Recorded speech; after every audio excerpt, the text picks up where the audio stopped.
The size of Kano may mean it is the 20th biggest state in Nigeria, but with a population of over 10 million inhabitants, it remains the most populated state in the entire federation. Created in 1967, Kano is one of Nigeria's most commerce-friendly states, and by implication, the commercial nerve of northern Nigeria.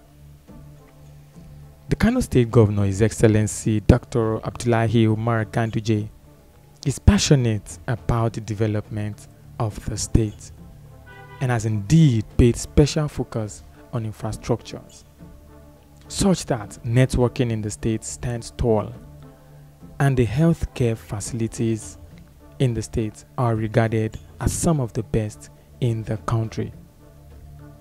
Kano boasts of some of the best ultra-modern facilities you can find around in Nigeria. Working in line with President Muhammadu Buhari's agenda on agriculture, Kano State has ensured a massive production of rice as well. The Durbar Festival in Kano makes it a tourist hub for people from all over the world. A lot of people come here from time to time to participate in the yearly event. The governor explains particularly what his administration has been able to achieve so far. We were sworn in 29th May 2015, and we came in at the time when the economy was almost completely down because oil money was down, the production of oil was down, and also we inherited a lot of debt, especially in terms of infrastructural facilities. So the first thing we did was to reduce the cost of governance, because that is a starting point. And we reduced the number of ministries from 19 to 13. And also we reduced the salaries and allowances of political office holders. And at the same time, we blocked all leakages. That was the first thing that we did in order to have a good start. And secondly, since we were so much used to oil money, the efforts in internally generated revenue was very low. So that one too, we have to reform the whole system. We had to reorganize the institution by dissolving it, and they requested all civil servants to go back to the office of the head of service so that we start on a clean slate. We employed young graduates and experienced people with a lot of energy.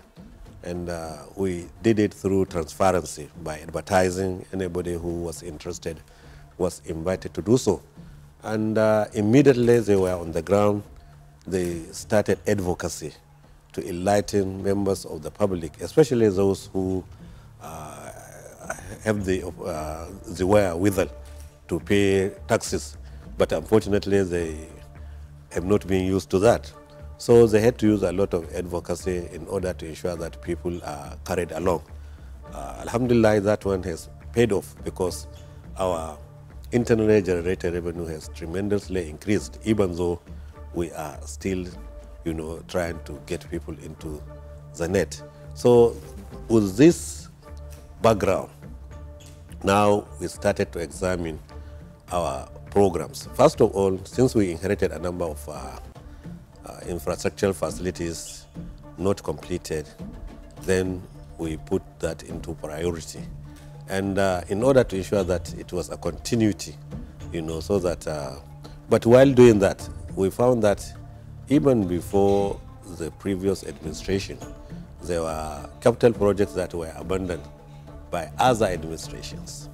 So we had to take that into consideration, and as much as possible, we combine the two, and many of them are being completed, even though we still have many that are on the ground. And also we initiated our own programs. Another strategy we adopted is that we look into what are the demands of an urban area, because Kano is a cosmopolitan city, second to Lagos, though we are the most populous state in the Federation. So you find that the challenges in the management of cosmopolitan cities are very, very obvious. So we started, first of all, we saw that there is a lot of go-slow in the city. Therefore, we had to reform the transport system, and we have to improve the road network, starting from there. And we identified those areas that are creating hold-ups in the city. And we have to use modern system of infrastructural facilities because the old system, of road construction is not paying off. So we decided to introduce some underpasses in some areas and some flyovers in some areas. And I'm happy to inform you that we have completed one giant underpass which now has completely solved the transportation problem along that area. And we are doing another one. I hope you have taken time to go and see for yourself. That one is under construction. And also we examine the population distribution of the city. And we found that there are some big settlements that are always, people are commuting from those settlements down inside the city. And we decided to make sure that those towns are linked up. For example, even though you don't know the towns, I mean the names of the places, but if you go to Dakata, Bela, there is a very big settlement connecting two metropolitan local governments. We decided to take that route, and we are spending 2.5 billion along that road. And then we took another major settlement, Andishe, with a high population, but with bad road. That one too is about 1.5 billion. Work is going on.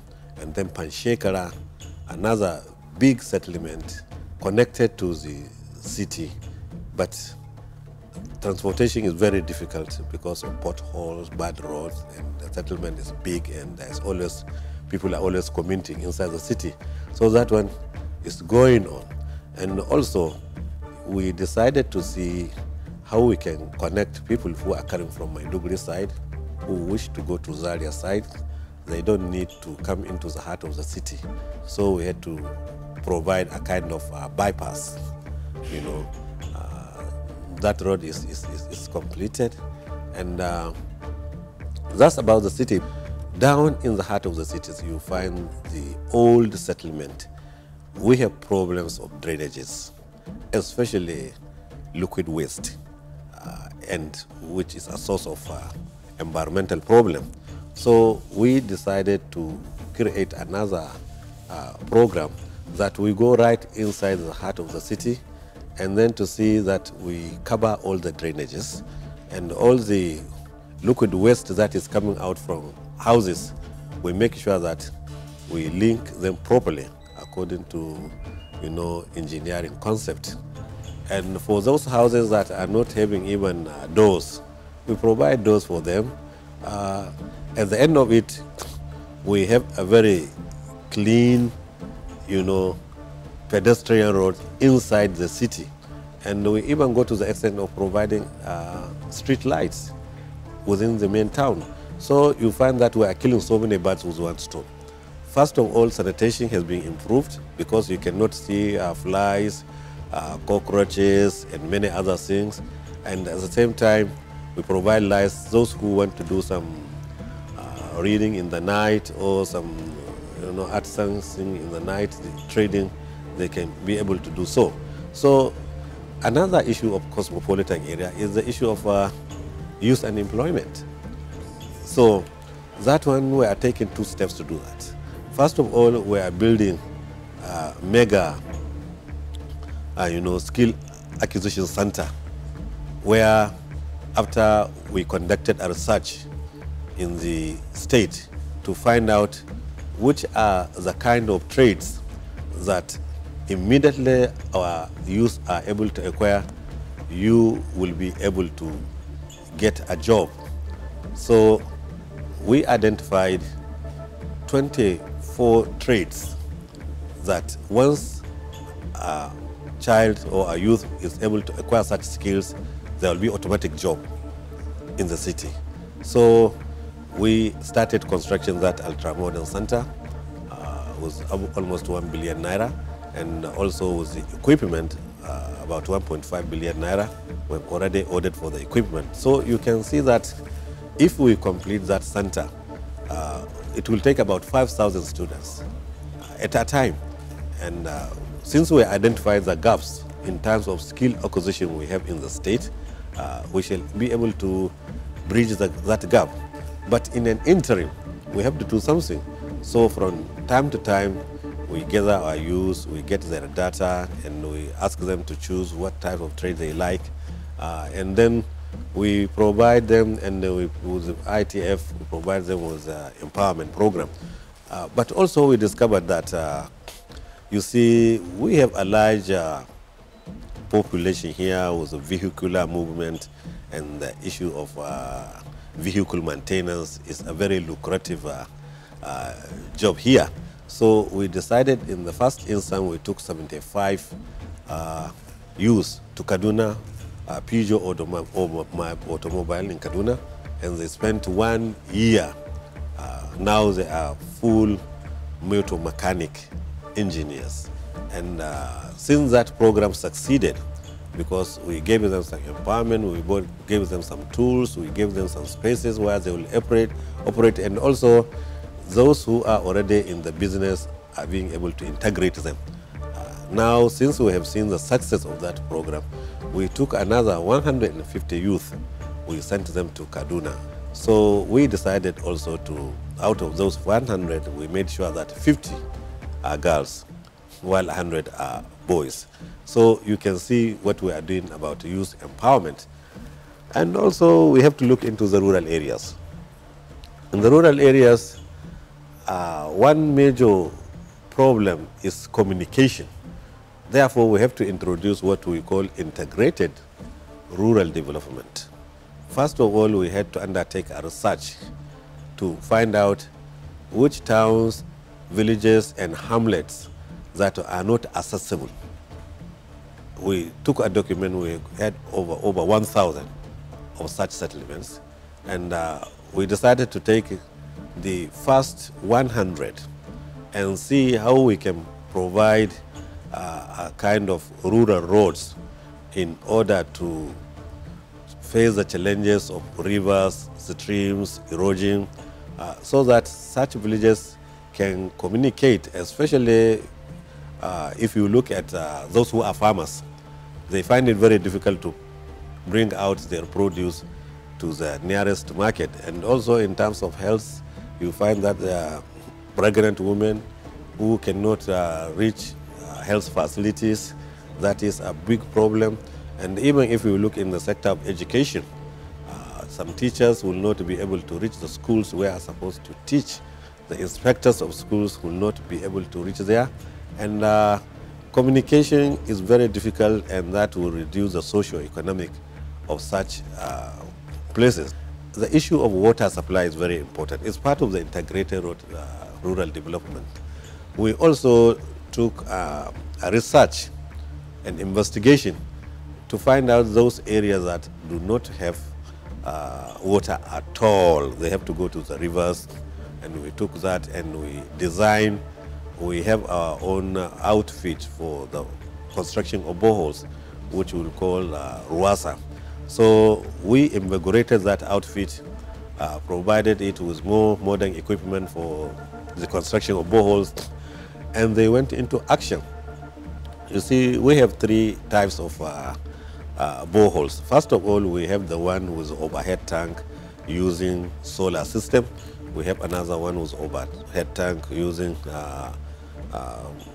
electricity and also generators.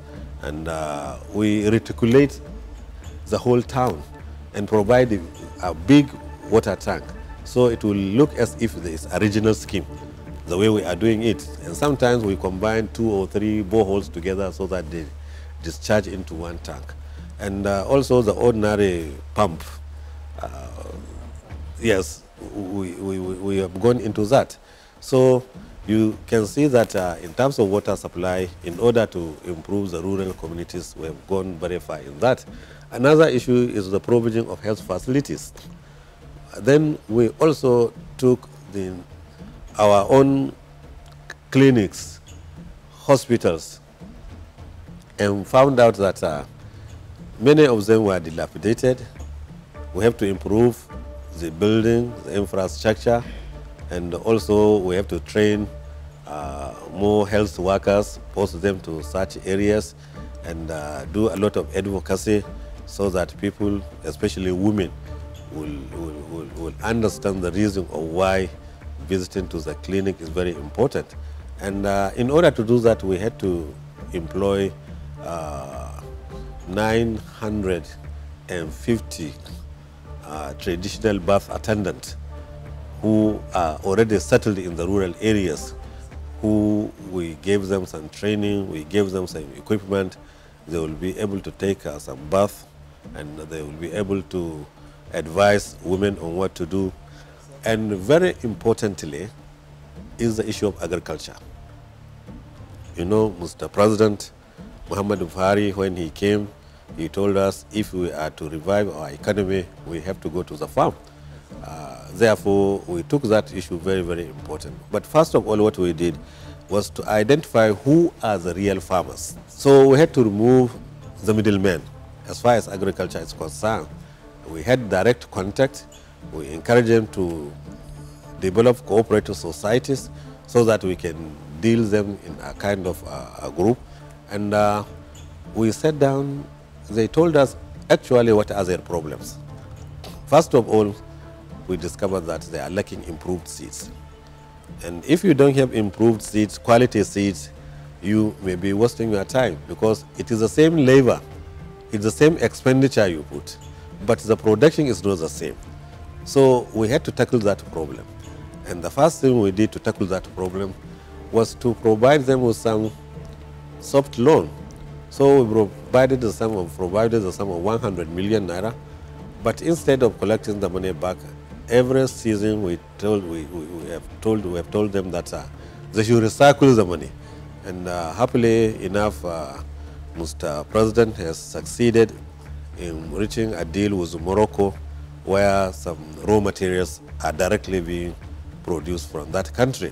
And our own fertilizer blending plant is part of the one chosen, where some inputs are being given and we produce and we give back to the federal government or to communities that needed it, and also within our own state here. The security of lives and properties is also of utmost importance to His Excellency the Kano State Governor. With a fleet of patrol vans provided for the police officers and regular trainings, Kano State has been able to combat crime to its barest minimum, especially the dreaded Boko Haram terrorists. The Commissioner for Works also shed more light on some of the achievements of the governor. His Excellency has done a lot in infrastructural development in Kano State.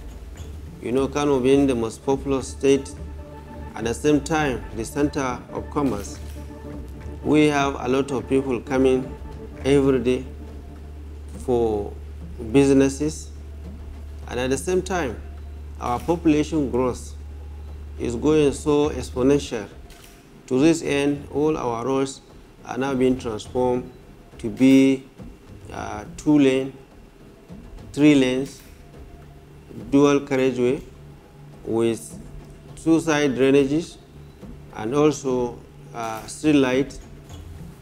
As you come to Kano, you see that in the night, everywhere the light is on.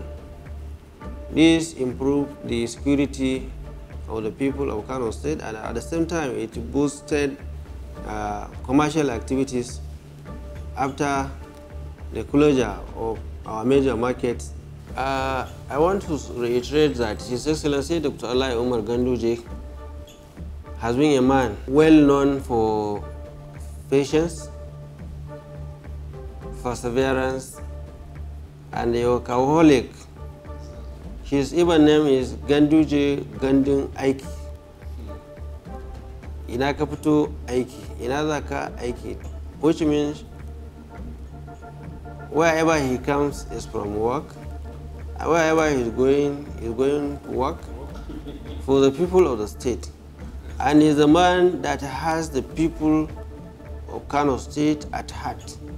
We have to extend our appreciation to His Excellency Dr. Umar Ganduje for making our city to become a mega city that will be proud of it. And I'm sure as you come in, some of the places, if you know Kano before, most of our guests and visitors has to be led by people because of the infrastructural development going on in Kano State. With the level of growth experienced in the northern state already, every son and daughter of Kano will be proud of their governor's achievements and will almost certainly want to reward him with a second term in office. Indeed, one good term deserves another. Gandu Aiki, Sanude Aiki.